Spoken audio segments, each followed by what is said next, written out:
इन दिनों आपने काफ़ी चर्चा सुनी होगी एक ब्लैक फंगस के बारे में, खास करके उन मरीजों में जिनका कि इलाज कोविड-19 का इससे पहले हो चुका हुआ है और सक्सेसफुली वो अपने घर जा चुके थे। तो मेडिकल टर्म्स में इस फंगस को हम म्यूकोरमाइकोसिस कहते हैं और ये एक वेल डिस्क्राइब्ड एंटिटी है हमारे मेडिकल फील्ड में। मतलब पहले से ही इसके बारे में जानकारी डॉक्टर्स को थी।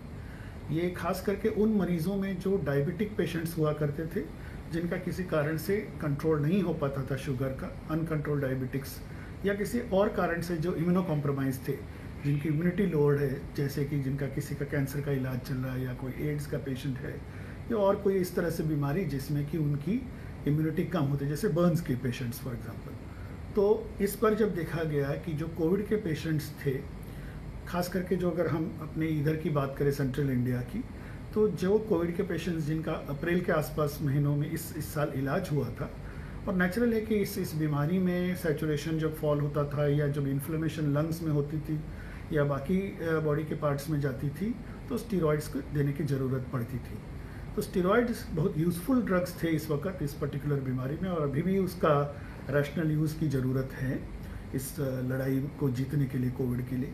मगर खास करके जो पेशेंट जो डायबिटिक होते थे, उनमें वो शुगर अनकंट्रोल्ड हो जाती है और उसका बैलेंस रखना पड़ता है ओरल ड्रग्स दे के या फिर जैसे इंसुलिन दे करके कंट्रोल में शुगर को लाना पड़ता है।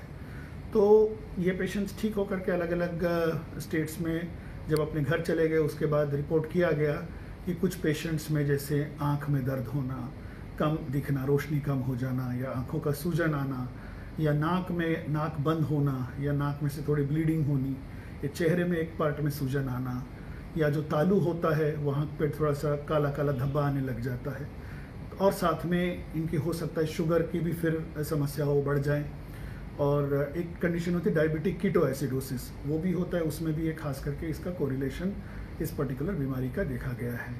तो इसका तुरंत पहचानना ज़रूरी है, क्योंकि उसका इलाज करना बहुत ज़रूरी होता है और उसको हॉस्पिटलाइज करना पड़ता है ऐसे पेशेंट्स को। उनके नाक के द्वारा या टिश्यू के द्वारा एक सैंपल लिया जाता है जांच के लिए, जिसमें फंगस म्यूकोरमाइकोसिस है ये प्रूव हो जाता है। उसके बाद हॉस्पिटलाइजेशन के बाद सबसे पहले ज़रूरी है कि उनकी जो मेन कंडीशन होती है, मतलब diabetes most of the time, उसको कंट्रोल में लाना बहुत ज़रूरी है। Sugar control, blood sugar control, और वो इंसुलिन के द्वारा या जैसे भी दवाई के द्वारा करना होता है।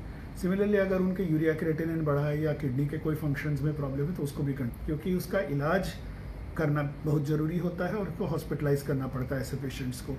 उनके नाक के द्वारा या टिश्यू के द्वारा एक सैंपल लिया जाता है जांच के लिए, जिसमें फंगस म्यूकोरमाइकोसिस है ये प्रूव हो जाता है। उसके बाद हॉस्पिटलाइजेशन के बाद सबसे पहले ज़रूरी है कि उनकी जो मेन कंडीशन होती है, मतलब diabetes most of the time, उसको कंट्रोल में लाना बहुत ज़रूरी है। Sugar control, blood sugar control, और वो इंसुलिन के द्वारा या जैसे भी दवाई के द्वारा करना होता है। सिमिलरली अगर उनके यूरिया क्रिएटिनिन बढ़ा है या किडनी के कोई फंक्शंस में प्रॉब्लम है, तो उसको भी कंट्रोल किया जाता है। ये पहली बात। दूसरा, एंटी फंगल ड्रग्स दिए जाते हैं, और इसमें जो सबसे ज़रूरी ड्रग होता है वो IV एम्फोटेरिसिन होता है, और ये एक एंटी फंगल ड्रग है जो कि बहुत कारगर है, मगर उसके अपने साइड इफ़ेक्ट होते हैं, इसलिए उसको हॉस्पिटलाइज्ड मरीजों में ही दिया जाता है और डॉक्टरी देखरेख में ही देना होता है। और उसके बाद तीसरा होता है सर्जरी।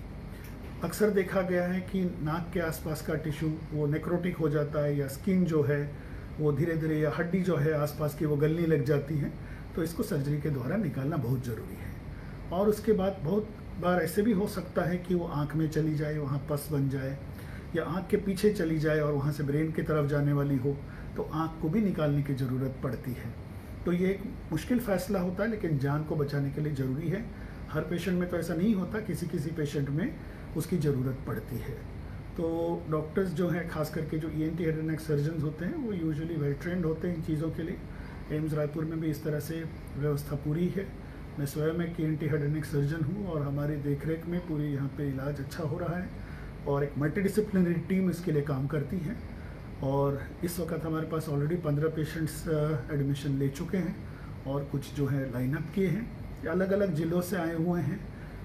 कुछ रायपुर के हैं, ज़्यादातर दुर्ग भिलाई के हैं, कुछ बिलासपुर के भी हैं, कुछ और भी अन्य डिस्ट्रिक्ट से भी आए हैं, मनेंद्रगढ़ से भी हैं। तो ऐसे कर के अलग अलग डिस्ट्रिक्ट से मरीज़ आ रहे हैं, और सुविधा है यहाँ पे। और जैसे कि बार बार बताया जा रहा है, इससे डरे नहीं, लेकिन इसके बारे में पता हो कि इस तरह का खतरा हो सकता है। तो जिनको भी पहले कोविड का इलाज हो चुका है सक्सेसफुली, और अभी अगर ऐसा कुछ नाक में या आँख में या चेहरे में कुछ तकलीफ लगती है तो जरूर डॉक्टरी सलाह लें। धन्यवाद। मराठ्यांची तळपती तलवार म्हणजे